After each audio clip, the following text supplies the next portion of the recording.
Well, some active weather is on the way to the Concho Valley. Get prepared early as we've timed this out hour by hour into the evening event. Let's look at our weather headlines. A red flag warning is in effect for the next hour or so. It'll expire at 7 p.m. Brought us some gusty winds today that issued that warning throughout much of the Concho Valley. Thunderstorms will be the next issue, starting with some of those being into the severe category, with us being in a slight risk. We'll look at that. Cold front turns us cooler for your Wednesday, and then we're back into the 70 and 80s trend. More spring-like weather going into the rest of your week. Right now it's 87 degrees. Temperatures dropping off fairly nice with sunshine. Feels like 84. Dew point at 50. Winds out of the south at 18 miles per hour. The winds are gusty right now. Here's that red flag warning. Seeing some showers possibly for our eastern counties, keeping them cooler. It was moving through our influence to eastern Texas and to the Austin area, and we could be seeing some more showers and storms come into the Concho Valley over the next couple hours. And southerly wind flow right now, but the winds will shift tomorrow. Seeing more of a north-northwest wind shift going into tomorrow. Right now, seeing some gusty conditions, 20 miles per hour winds across much of the Concho Valley, and it only takes one spark.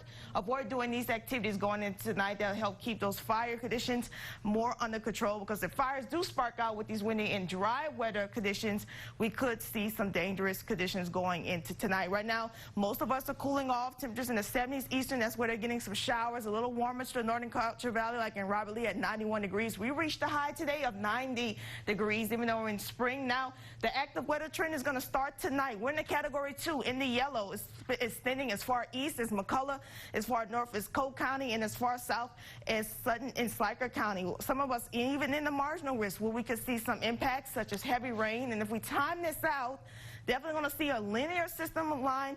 That dry line is sitting well off to our west. This west, probably of the tip of Crockett County, is going to fire off these storms, seeing some cells, possibly could see some damaging winds, hail. All of that's possible tonight. Then going into overnight tonight, possibly turning more rain and less severe for us as it goes from west to east overnight tonight, but keeping it informed, keeping our viewers informed going that we could see these impacts. These impacts include and not limited to, well, definitely the main ones, damaging winds and large hail is possible with these cells, even though we're seeing a linear line develop over tonight. Heavy rain with some of those stronger cells, and then you definitely can't rule out an isolated tornado as well. There's that dry line that I showed you right here. It cuts right through pretty much through most of central Texas, sparking off some showers ahead of it. That cold front is working in stores. That low pressure system bringing some showers into New Mexico, firing off some showers and storms to our north in the Panhandle as well.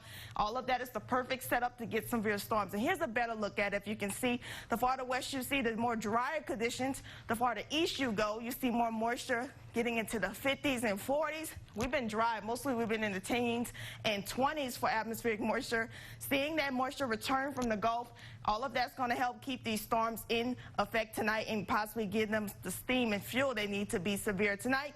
And we'll go into the next couple of days. We'll see temperatures in the 70s, around 72 degrees for tomorrow, 74 for Thursday, warming into the 80s, and possibly by Sunday returning back into the 90s after reaching a high today. Tonight will be a warm night, stormy conditions. Remember, prepare early, have a plan and stay going into tonight. And then your Wednesday looks something like this. We'll be warm too in the 70s again, less stormy but more clear, but windy conditions in the 50s, and eventually we'll get into the 70s. Into your next 5 days, well, they look something like this. We'll see beautiful weather after we go to tonight, but overall the big talk is tonight. Severe weather prepared. Get your family prepared, have a plan, and have 2 ways to receive weather alerts throughout the night, because this is going to be a night event that goes into the overnight hours and you need to be prepared. But I'll keep you ahead of the storm here at KSAN News. We'll be